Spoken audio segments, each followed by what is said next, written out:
All right, so we're about 2 minutes after the hour. I'm going to go ahead and get started for the sake of time. So, good morning and welcome to today's Chezie webinar, ERG Leadership, Sustainable Leadership and Wellbeing. My name is Dumebi Igbuna. I'm one of the co-founders of Chezie. Chezie is a platform that partners with organizations to support people in belonging teams by streamlining their processes and making it easier to measure the impact these groups have on the employee experience. This session is actually a preview of Module 6 of our ERG Leadership Masterclass, which kicks off September 8th. I'll walk through the full content today, and at the end, I'll share more details on the program if you're interested in going deeper. So let's go ahead and get into it because I think this is a really important topic and top of mind for a lot of the folks on the call. All right. So when we look at burnout amongst ERG leaders, it's really easy to see how we got here. ERGs traditionally started as community spaces. They were safe spaces for people to find belonging, for connection, for community, and they are still all of those things. But somewhere along the way, the job description has expanded pretty significantly. ERG leaders are now tasked with being educators. So they are frequently the ones teaching the rest of the organization about equity, inclusion, belonging, often without formal training or curriculum. They are now crisis responders. So when something painful happens in the news or in the company, ERG leaders are expected to navigate that in real time and translate it for leadership, essentially unpaid cultural translation work. And then lastly, they're policy advisors. So leaders are pulled into benefits and DEI strategy conversations, and they're asked to weigh in and represent their community, but again, without any formal authority to make decisions. So none of this was in the original job description, and it's layered on top of a full-time job. So this setup is really why burnout is so common. And before we go any further, I really want to name something carefully and clearly is that burnout is not a personal failure, it's a systems problem. This is a super important reframing, just because if we treat burnout as a personal failure, the fix really becomes to try harder, to manage your time better. But if we treat it as a systems problem, the fix becomes building structure, delegation, support.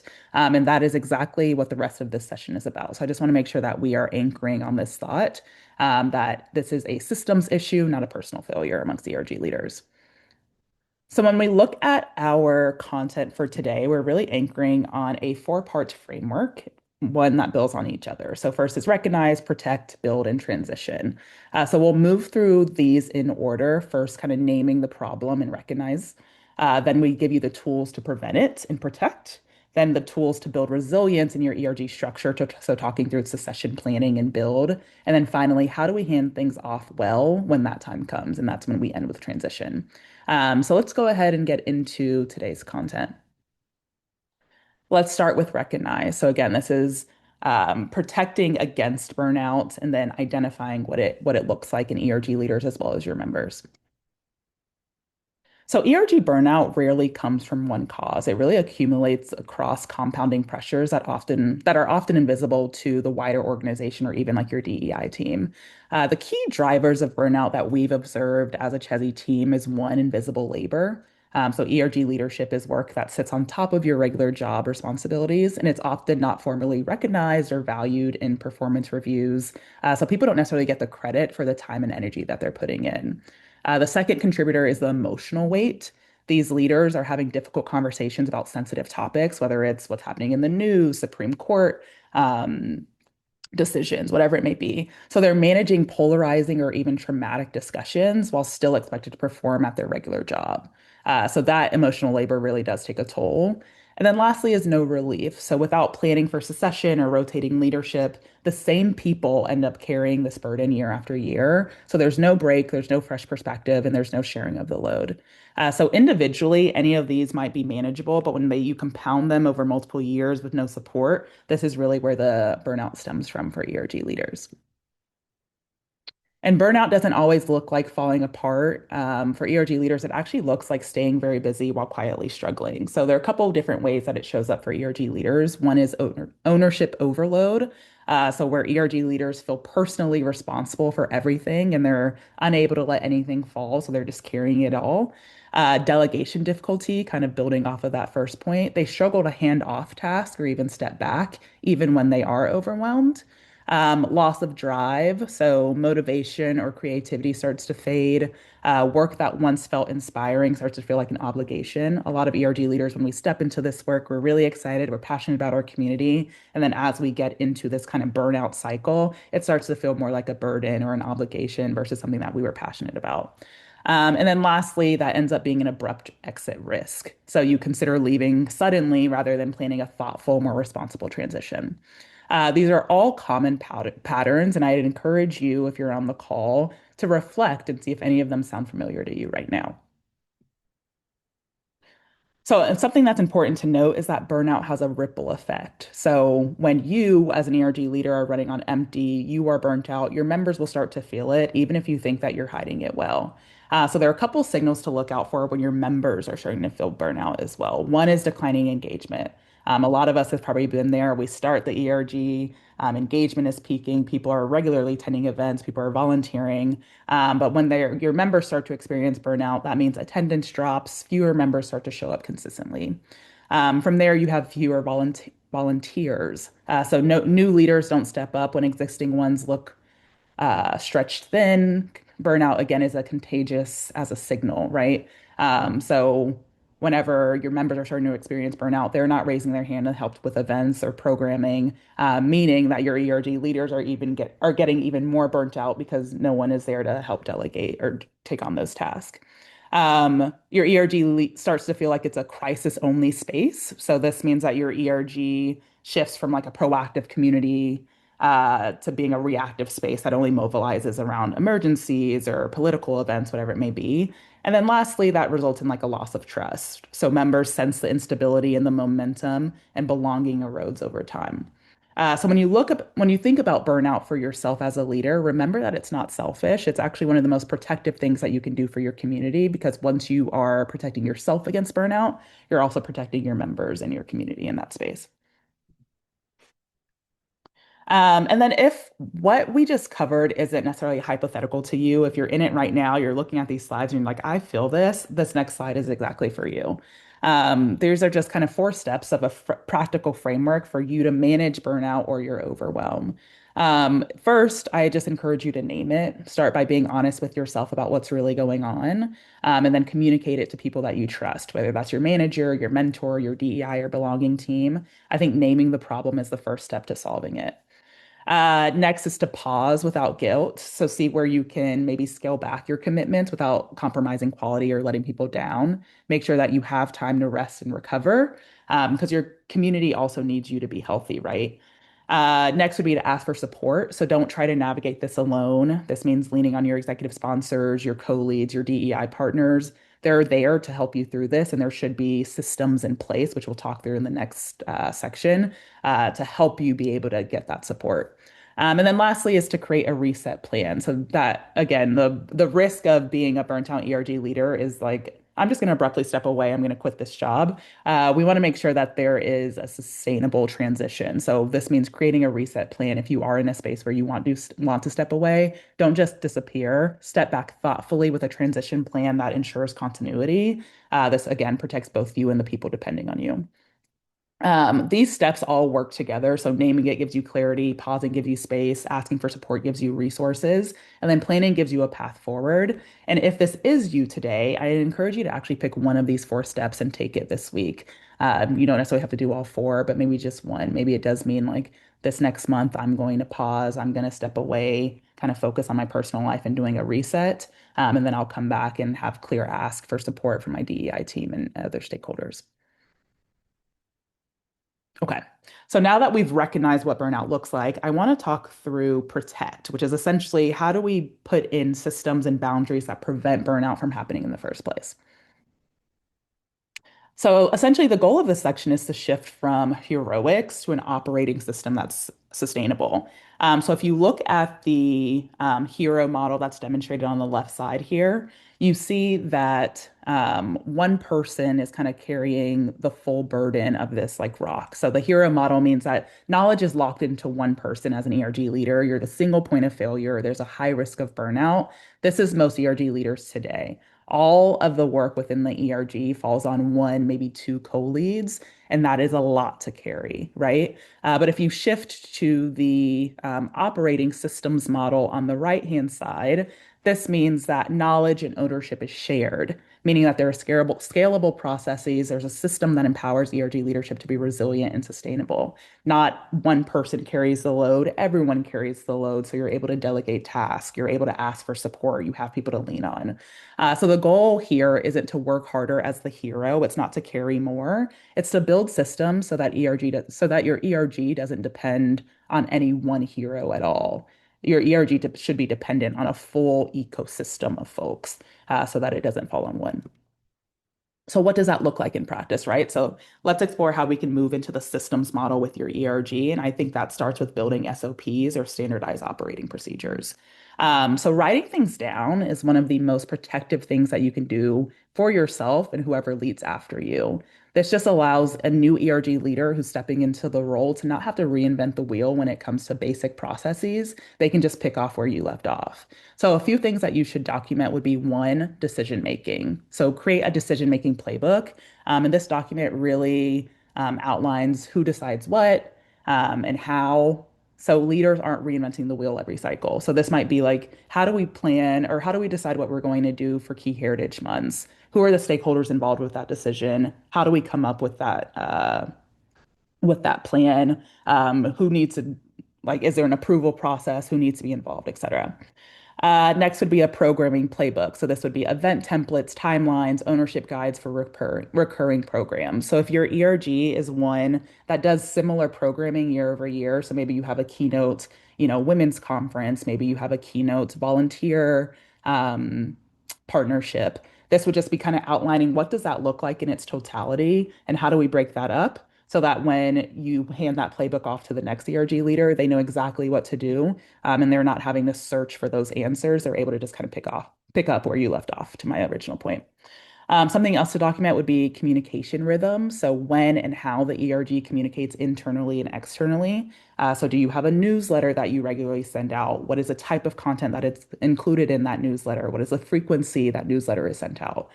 Do you do discussion questions in your Slack or Teams channels? If so, what are the types of topics or questions that we're asking? What is the cadence? Who owns that? Those are things that you'll just want to outline in that communication SOP document. And then lastly is reporting cadences. So this is like impact metrics, sponsor updates, documentation schedules. So this is clearly outlining what are our core KPIs, what are the data sources that we go to find, like if we're hitting those metrics, who do we share those with, who are our key sponsors or stakeholders that need to be informed of the metrics that we're capturing, and then what is the, again, cadence for sharing out those updates. The key here is that systems really reduce the cognitive and emotional load. So this allows a new leader who's stepping into the role to focus more on the mission and the strategy instead of like the maintenance and those more manual processes, right? Another way that we can prevent burnout is to establish a committee structure. Again, the thought here is that no leader should own everything, and a committee helps you to distribute and delegate that work while also establishing a leadership pipeline. I will note that one, some ERGs I recognize just aren't large enough to have a committee. So this might not apply to you just yet. And then two, as I go through these kind of different types of committees, I would say that this is a starting point for your committee structure. This doesn't necessarily need to be a rigid requirement. I think that you should really examine what your ERG needs and then start there when it comes to picking and establishing a committee.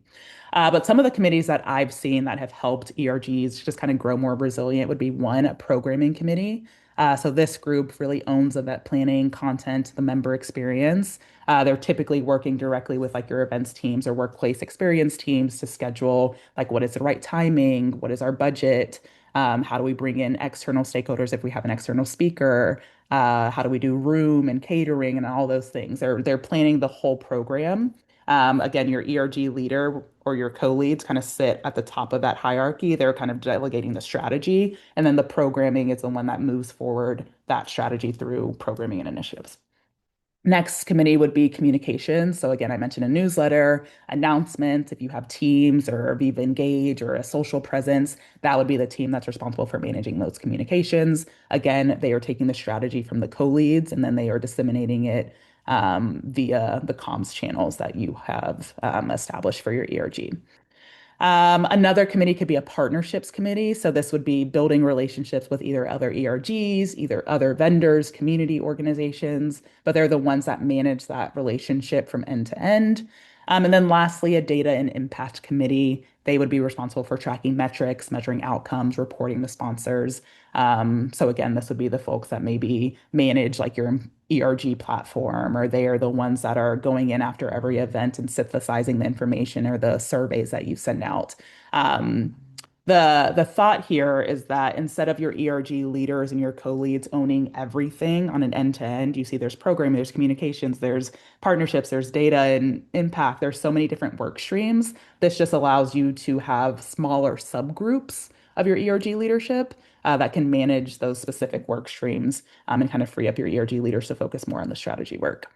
Another important reminder here is that committees are excellent leadership pipelines. So don't just look at your committees as helpers. They are actually the next generation of ERG leaders because they're getting really good at that specific work stream, but they're also really good at working with the co-lead. So when your co-leads step aside, they're able to step into that position. Another way to help protect your ERG leaders from burnout, or if you are an ERG leader, to protect yourself from burnout, is to really reset your expectations about the relationship between your ERG and your formal DEI or people function. You, as an ERG leader, you need to remember that you are a partner to that team and you are not a replacement for it. I think, especially in recent years, ERGs have gotten conflated with being the DEI program, and that is not the case or should not be the case. So with that said, it's really important that your DEI and people team provide institutional support, especially if you are going to be expected to carry institutional weight, meaning that you're expected to have these conversations, you're expected to put on programming for your Heritage Month for your whole company, whatever it may be. So some support that I would request if I was an ERG leader would one be facilitation support. You are expected to have really difficult conversations that are beyond what any volunteer leader, can necessarily navigate alone. So I would request of your DEI or people team to say, like, how do I have these conversations and be sensitive to the topic? How do I manage maybe a tense environment where people are going back and forth? You need some of that training in order to have those conversations and navigate that space. Next would be training and resources. So this might be for emerging leaders as they take on more responsibility. You might just want general leadership training. How do I be an effective ERG leader? How do I make my voice known? How do I navigate working with different stakeholders? Again, a lot of ERG leaders are stepping into this from a space of like, I am passionate about this community, but they don't necessarily have the experience of leading a team or managing a community. A lot of that training and resources and guidance would be super helpful from a DEI or people perspective. And then lastly, crisis guidance. So when a community events that requires an official response happens, you should have some guidance on like, how do I handle that? How do I issue a statement? How do I work with our comms team out at the company level to say what we have on our mind, but also make it compliant with some of like our legal team request or whatever it may be. So ERG leaders should not be expected to hold trauma alone. Hence, there should be an ongoing conversation about the type of resources or support that you need from your people team in order to sustain this work. If this is not happening right now, I would encourage my ERG leaders on the call, go to your people team. One, ask what resources or guidance or training is available because you might just be unaware of what's available. But if nothing is available, start to have that conversation of like, what can we start to bring in? Are there workshops? Are there external speakers that we can start to work with just to build up this mechanism of being an effective leader, of managing a community, of having to have some of these like super hard conversations about polarizing topics. This should be a request that you make to that people and belonging team. And then lastly, in order to protect yourself from burnout, it's really, really important that you establish boundaries as an ERG leader. You should have this kind of conversation with you, your co-leads, your stakeholders, and say, what is my responsibility and what is not my responsibility? What I believe falls into the responsibility of an ERG leader is leading programming and community building, representing ERG members to sponsors. So if you hear feedback from your ERG members? How do I take that to the relevant stakeholders and kind of make progress on that?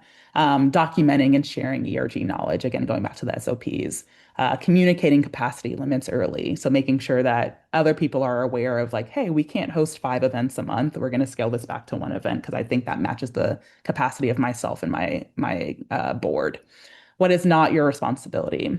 Serving as the organization's sole DEI resource. HR, your manager should not be coming to you to say like, "Hey, what do I do from this like DEI perspective?" Like there should be a person whose job and training and background um, empowers them to support the organization at that level. That is not an ERG leader. Your responsibility is not to absorb all the trauma and be the crisis response person. It's not to fill structural gaps in HR or leadership. Again, you can support maybe where HR needs like a lens or they're trying to figure out what should we do for Black History Month. Maybe they can go to like the Black ERG leader and say like, hey, what would you do? What would you like to see? But they shouldn't be the person planning that solely, right? And then it's not your responsibility to say yes to every request made of the ERG. People are going to come to you and say like, hey, can we do XYZ? Can we partner with this organization? It's not your job to do everything that comes to you because that's just not sustainable. So the key here is also to normalize saying no, normalize redirecting requests, say like this is not something that I can handle. It goes to my belonging or my DEI or my HR team. And also normalize asking your executive sponsor to step in when the ask exceeds your scope. Okay. So now that we've covered what protecting yourself day to day looks like, let's talk about build. And this is essentially creating ERG structures that outlast any one leader in terms of succession planning. This section is a bridge from prevention to like continuity, right? So everything in protect kept you from burning out today, right now. Build is about making sure that ERG doesn't depend on a single leader tomorrow. So succession planning is kind of the through line for the next couple of slides. Committees, documentation, structure, all exist to make leadership transitions possible. So succession planning is not a sign that you're leaving, right? It's just a sign that you're leading well. I love this quote. I think many leaders avoid this conversation because it feels premature or threatening. I want to reframe it as a shared responsibility across the ecosystem. So, as an ERG leader, it's not your job to build out like what the succession plan looks like. It's your job to kind of work with your different stakeholders to again make sure that this work is sustainable. So when we look at the responsibilities of the folks in this ecosystem, ERG leaders, your job would be to document this work. It would be to identify and develop emerging talent. So if you're working in your committees and you're saying, hey, this person is really involved, really active, maybe this is someone that we can work with and develop over time to step into a role of an ERG leader. It's also your job to plan transitions from the standpoint of like knowing either when you sign up, there is a 10-year limit. So, like a lot of companies will have, you can be in this role for 2 years and then you transition out. Or it's your job to know kind of what your capacity and your bandwidth is and giving people a heads up on when you do plan to transition. As an executive sponsor, your job would be to provide air cover, to advocate for resources, and to support leadership transitions. So, as a leader is transitioning out and you have a new leader, it would be your job as an executive sponsor to say, like, hey, let me take you under my wing. Let me tell you what I've observed over my course of being an executive sponsor. Here are some resources, whatever it may be. And then from a DEI and people team, perspective, your job is to build the infrastructure. So that would be like an ERG leader onboarding training. That might be like an ERG leader playbook. It should be kind of plug and play things that a new ERG leader can grab and say, like, oh, this is what being an ERG leader means at this organization. This is what is expected of them. This is the incentive that they get. All of those things should be laid out before you ask someone to step in this role. As a people team, it would also be your job to offer guidance and then again, just ensure general continuity across leadership changes. So key point here, succession planning is not solely the ERG leader's job to carry. It belongs to the whole ecosystem, and it can only go smoothly if the whole ecosystem is involved. So when I look at succession planning and I ask ERG leaders or even program manager what their like succession plan is, I'm almost always met with one of three things, like either like a blank stare, a nervous laugh, or some version of like, we volunteer people to step up. Volunteer being like, hey, you look involved, like come on over and be the ERG leader for the Pride group. And honestly, I do get it. And there are a few reasons that this conversation, I think, keeps getting skipped. And I just wanted to name that really clearly. One, there's just this tendency to feel guilty about stepping back. It kind of feels like you're abandoning your community. So you just don't want to think about like what comes next at all. Two is like the fear of losing a momentum. So if like I leave, will everything fall apart? Meaning I can't leave. I'm going to stay. I'm not even going to think about like what a transition looks like. Three would be like there's no clear right time. So if there aren't set term limits, it just kind of feels like I need to finish one more thing before I start to transition, and one more thing starts to turn into 100 more things, and then you're staying on for years on years. And then just burnout culture generally, right? So when the work feels urgent, thinking about the future can feel like a luxury. And you're just kind of used to kind of burying what should I say, carrying the burden of the CRG work. So what actually happens when none of this gets addressed is that leaders stay past the point where they're energized, they burn out, they exit abruptly because they have nothing left to give a graceful transition. And then the ERG, the community that they cared so deeply about, stalls, sometimes for months, sometimes permanently. I've talked to multiple companies where it's like an ERG leader got really burnt out. They obviously didn't have a conversation about succession planning. So once that leader left, that ERG effectively dissolved because no one stepped up, no one was privy to like an open role, no one had been prepped or groomed for that position, right? So that is a cycle that we're trying to break. So when we talk through succession planning, I just wanted to um, give some tips on what leaders can start to do now when we look at like what your responsibility is, going back to this slide, just talking through kind of what that looks like. So you don't have to wait for a transition to start building a sustainable ERG. You can actually start doing these actions today to protect your mission and then protect the people who will take over after you. So a couple things that you can do. One would be to document the work. We already talked about SOPs. So this means clearly writing down like what is your mission? What are our goals? What are our programming playbooks? What is our reporting rhythm? Just make sure that everything is documented. So again, that you can pass it down to the person that comes after you. And again, they're not reinventing the wheel. Second would be to build leadership layers early. So this could be having those committee structures where they're getting insight into the different work streams of managing an ERG, or it could be rotating ownership regularly and kind of giving emerging leaders real visible responsibility before a transition. So this could be like maybe we don't have committees, but every time we do a keynote event, we have a group of volunteers that helps us from that programming perspective. This could be tapping on a really engaged member and saying like, hey, do you want to manage the discussion questions in Slack this month? Just kind of building in ways to get people involved at a leadership level so that they see what it takes in totality to like own the ERG kind of strategy.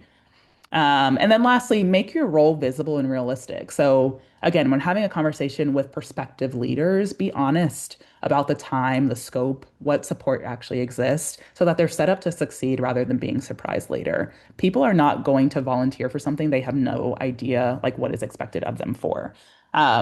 This also goes back to ERG program managers. You have to make it really explicit on what it means to be an ERG leader at your company, what they can expect to get out of it, what is the time commitment, what is the expectation as far as programming and events go. People want to know before they volunteer for something, what is it that you expect of me? Because I don't want to fall short of your expectation. And I also want to make sure that my capacity matches your expectation. So again, all of these things really just ensure that a new leader isn't reinventing the wheel. Instead, they can focus on building on top of what's already done and continue pushing that forward, as opposed to going backwards and saying like, wait, how do I make decisions? How do we host a program? How do I work with my stakeholders? All of this should be outlined and told to them explicitly. Okay. So then the last section before I move into a little activity that I'll drop in the chat is about transition. So I just want to talk through what a healthy succession actually looks like in practice, right? So I want to first start by normalizing the conversation and watching for these signals. These are signals that tell you, like, hey, it might be time to transition and get out of this role. One, if the role feels like it's consistently harming your well-being, either physically, emotionally, or professionally, it's time to step away. If you feel like you're always having to have hard conversations, you're always the brunt of, or bearing the brunt of like societal or political issues and members are coming to you or blaming you, it's time to step away. Two, you're no longer energized by the work that once motivated you. Going back to ERG leaders really stepping into this role from a place of passion. If it feels like it's more of an obligation or a burden, it might be starting to consider stepping away. If the ERG has outgrown what one leader can realistically manage, it might be time to put in a committee structure or start to bring in other ownership levers, right? So if you are the sole co-lead or you have maybe two co-leads and you just start to feel like there's no way two people can manage this, it's time to either one, have a real conversation with your program manager about like, I can't sustain this. So like what other resources or support can you provide? Or then two, start to have the conversation about committee structures and kind of building in those leadership levels. And then four, you feel like you may be unintentionally blocking others from stepping into leadership. Again, as ERG leaders, we're super passionate and we don't want to let go of the work that we've done. So sometimes I see ERG leaders that have been in the role 5, 6, 7 years, which is great. And we commend your passion and commitment to your community. But that also does block that next generation of leaders from stepping in. And it also prevents new ideas or new kind of like innovation from forming, right? If it's the same person kind of tackling the same problems, like sometimes we need fresh eyes on the problem.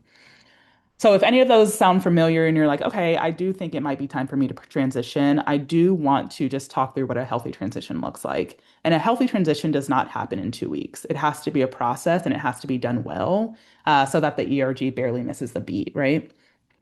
So there are kind of four steps here. One is to give advance notice. Ideally, this is a full quarter. And that runway is what makes everything else possible. So it gives you time to document, it gives you time to identify your successor, it gives you time to do a real handoff instead of a rushed one. So once you've given advance notice, then we can use that quarter to get your documentation in order, your playbooks, your contacts, your reporting rhythms. Everything that lives in your head needs to be on paper before you walk out the door. From there, you will want to bring in your incoming leader into the role while you're still there. So this is kind of like the shadow period. It allows that new leader to ask you questions, run things with you in the room before they're running things alone. There's institutional knowledge that will never make it into a document. It's just kind of, oh, I know that, working with our event lead, she typically takes 3 weeks. So I try and give it to her 4 weeks ahead of time so that we have a week buffer period. Like some of those things you probably aren't thinking to document on paper. But that is the kind of transfer that like that new ERG leader needs, right? So that overlap period or that shadow period is really important because it gives them, not only like the formal documentation of the SOPs, but the underlying context of like how everything moves within the ecosystem. And then also make sure that the organization is set up to support them and not just you. So push your program manager or your DEI team to have formal onboarding processes for your incoming ERG leaders, governance documents, orientation, clear point of contacts. And then finally, leaving the ERG role or leadership role doesn't mean that you have to leave the ERG entirely. So there's this ongoing support period where it gives you this option to kind of stay engaged as an advisor if it makes sense. This means that you can be a resource without being in charge. Again, you've built real knowledge and real relationships, so the ERG can still benefit from having your knowledge, having your support, and having your continuity. And you can still stay connected to what you so deeply care about, which is your community, but you can do it on your own terms. So again, transitioning well is really an act of leadership. The work doesn't stop when you decide you're ready to go. It just kind of shifts. So seeing the transition through with intention, with documentation, with genuine investment, is what and who comes next is one of the most important things you can do as an ERG leader. So how you leave the ERG shapes just as much as anything you built while you were in the seat, right? So again, leaving leaving well or transitioning well an act of true leadership. So that is our content for today. I do want to just drop in the chat this activity. So it kind of gives you clear instructions on how to draft that first SOP. So I'm going to drop this in the chat before I go any further. This is like a template that you can use.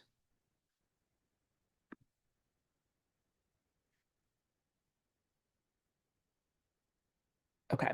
So when you think of drafting your first SOP, first, you just want to think through, what are the processes of ERG leadership that take the most time? What are the ones that take the most mental energy? What causes confusion?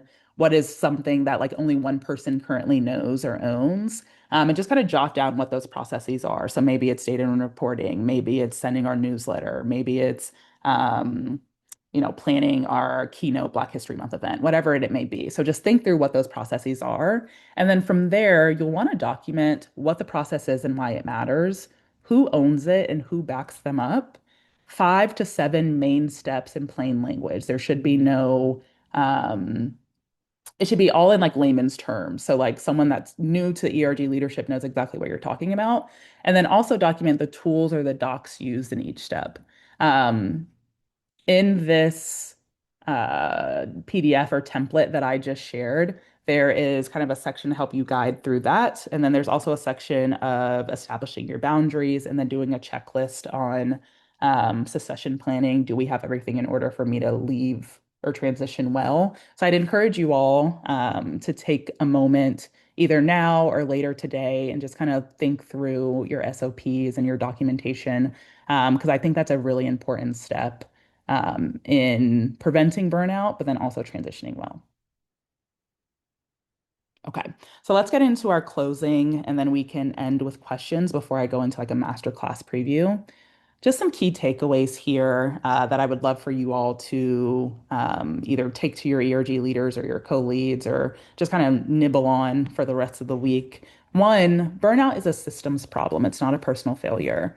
It's a signal that structure and support are missing. It's not a signal that you are not doing enough or you need to be doing more. Two, operating systems over heroics always. Sustainable leadership is built on repeatable processes, not individual sacrifice, meaning that no one person should be carrying the burden of ERG leadership alone. There should be systems in place where you can share the ownership and share the burden so that it doesn't get too heavy for any one person.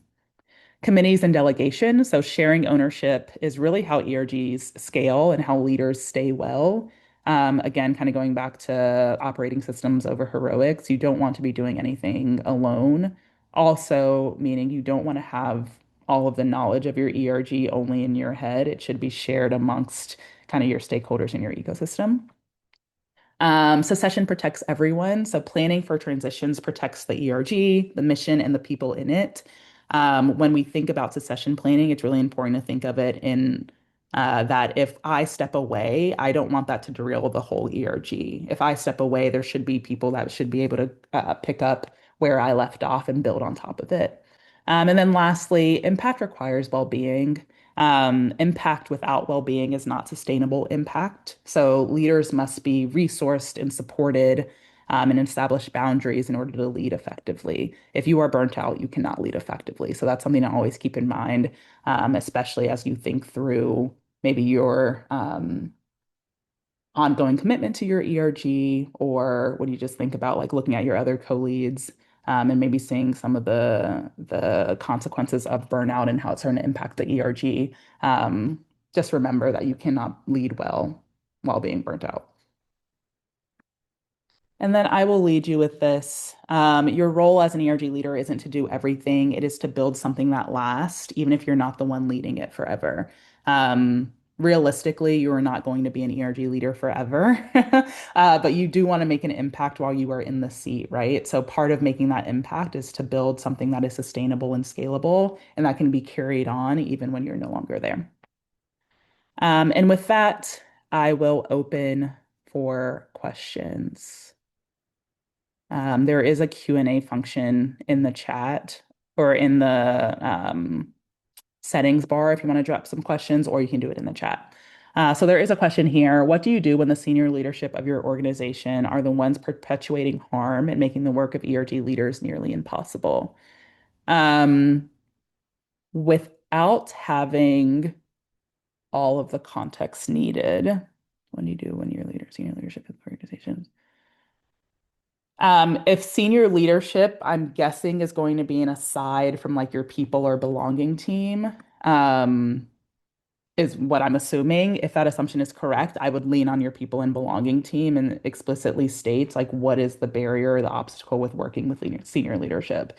So if this is a case of like maybe your executive sponsors aren't stepping up or they're being a hassle to work with, your people and belonging team are the ones that are meant to be like um, the mitigators or the folks that are kind of like in the middle between ERG leaders and the broader organization. So they should be the ones putting in support, resources, advocating for you all as ERG leads. It's not your battle to fight alone, going back to that original slide. Another question, any tips for transition succession planning when a person has been let go from the organization, especially without any warning? Especially in today's layoff culture? Great question. Something that we see a lot is like, oh, an ERG leader was impacted by a RIF or a reorg, and now we're kind of scrambling. This really goes back to having those systems in place. If you have a system in place, as far as like, oh, we have a committee structure, or we have a vice president or a co-lead that can step in to be a co-lead, there should be those systems or infrastructure in place so that when one person leaves or is let go randomly or on a whim, um, it shouldn't derail the whole ERG. So for this particular case, I would make sure that one, it's not just one ERG leader. There's like a leadership board, whether that's two co-leads, a committee structure, or if your ERG isn't large enough to have a committee structure, maybe you have volunteers that you work with for every program so that people are at least aware of what it takes to be an ERG leader, so that you have folks to lean on should it be the case where a lead has to step away. Um, so again, this just really goes back to like having institutional support, as well as like some type of system laid out, that you can work on in conjunction with your people or DEI team. Question, what if you are creating a system for transition, but no replacement steps up and there is no assistance from your people's team for recruiting? What if you're creating a system for transition, but no replacement steps up and there is no assistance from your people team for recruiting? Um,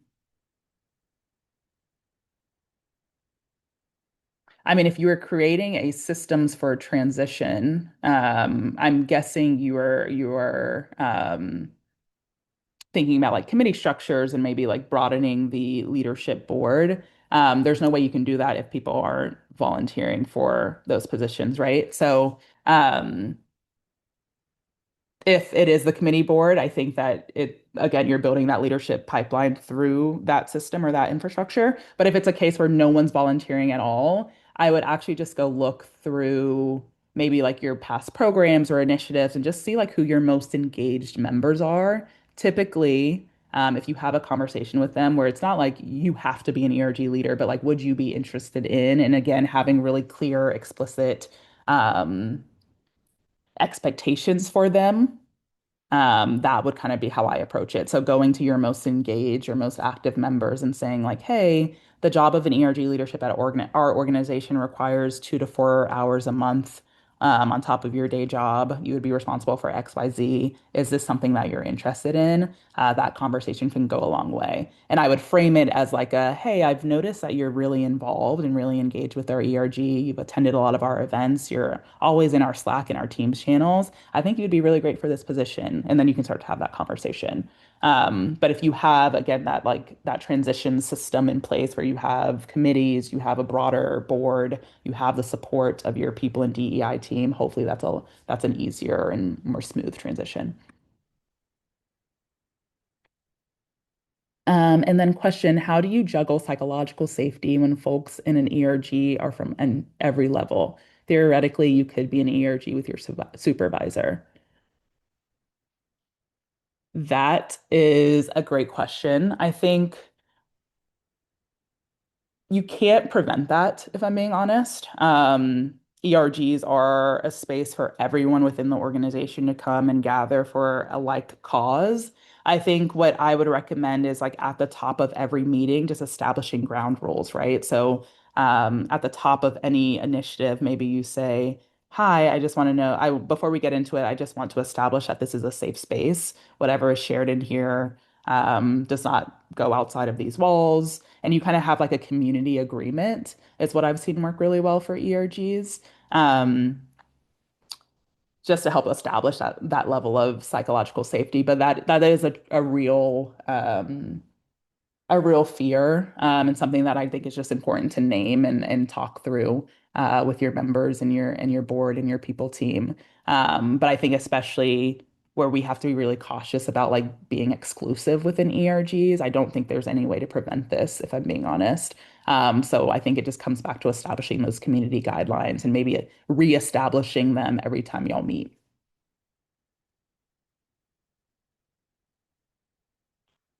All right, I have time for about two more questions before we go into the masterclass content. So if folks have questions either in the chat or in the Q&A, feel free to drop them.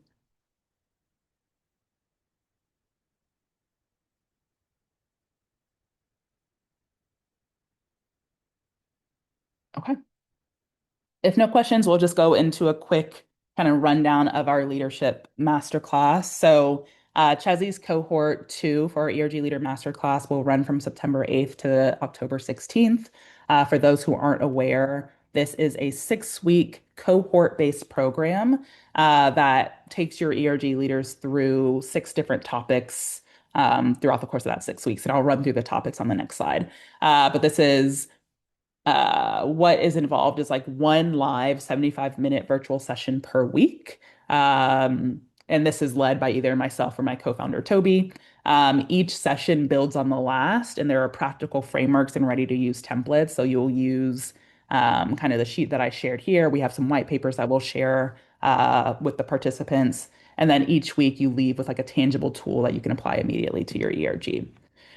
When we look at the modules, this is a quick overview of the entire course curriculum. We start with leading like a CEO. The goal of this session is really to reframe ERG leadership from being a volunteer position to being an entrepreneur within your company. And you'll leave with a defined mission and vision as well as SMART goals for your ERG. From there, we go into designing impactful programming. So, how do we connect those goals and objectives that we outlined in week 1 to the programming that we're putting on? Because I think a lot of times ERGs tend to just do programming for programming's sake. We want to make sure that our programming is aligned to the objective that we've set out. From there, we go into engaging and retaining members. So yes, we're doing all this programming, but how do we make sure that we are thinking through the different types of engagement and making sure that there are different pathways for your members to engage. Not everyone can attend a 2-hour webinar or a full conference. Some people just have capacity to answer a question in like the Slack channel, right? So like, how do we make sure that our programming matches the capacity level of our members? From there, we move into data, metrics, and communicating impact. So what are the key metrics that we need to be tracking? How do we translate that into insights? And then how do we use all of that information to either advocate for resources or support from our ecosystem? From there, we go into using ERG leadership to catapult your career. So you've kind of learned how to be an effective ERG leader. Now, how do I use that to my own benefit and my own career trajectory? How do we talk about ERG leadership in a way that speaks to our company system? So whatever, company values or performance review guidelines or rubrics that our company have, how do I translate my ERG work to meet that system? And then lastly, we end with the session that we just went through, which was an abbreviated session. We usually do more like activities and discussion questions, but we'll end with sustainable leadership and well-being. So just talking through how to prevent burnout and transitioning well. As far as the expectations for the masterclass, which is something we get questions on a lot, again, it's a one live workshop every week. This is held live every Tuesday. There's a weekly homework assignment. Typically, this homework assignment can be done during that live session because there's like a 20-minute or 25-minute activity where you work in teams, and that allows your ERG leaders to work across different organizations. And then we have optional office hours on Fridays to go deeper into the topic that we spoke about or to do some more pure discussion. And then at the end, once you've completed all homework, you will earn a digital badge and certificate. As far as pricing goes, just for those that have questions on that, it is $650 per leader. There is a volume discount that can be applied once you enroll 8 or more leaders from your organization, and then all Chezie software customers get 50% off. So the fee is actually $325 for Chezie customers, and then you can see what's included here. So again, this is really a professional development opportunity for your ERG leaders. We want to make sure that this isn't just a volunteer position. This isn't just something that they can like brag about and say like, oh, how passionate I am about our community, which is great. We want to turn this into tangible development for your lead so that they can take this and use it in their career progression. All right. I'll open or I'll stay on for any questions about the masterclass if you want to drop them in the chat or the Q&A. But I appreciate y'all joining today. I hope that the content around sustainable leadership was helpful and something that you continue to think about um, as you develop maybe those operating systems for your ERGs. And then if anyone has questions about the masterclass, again, feel free to drop them in the chat. I'll also send out the recording to this session and some more information about the masterclass to everyone that registered.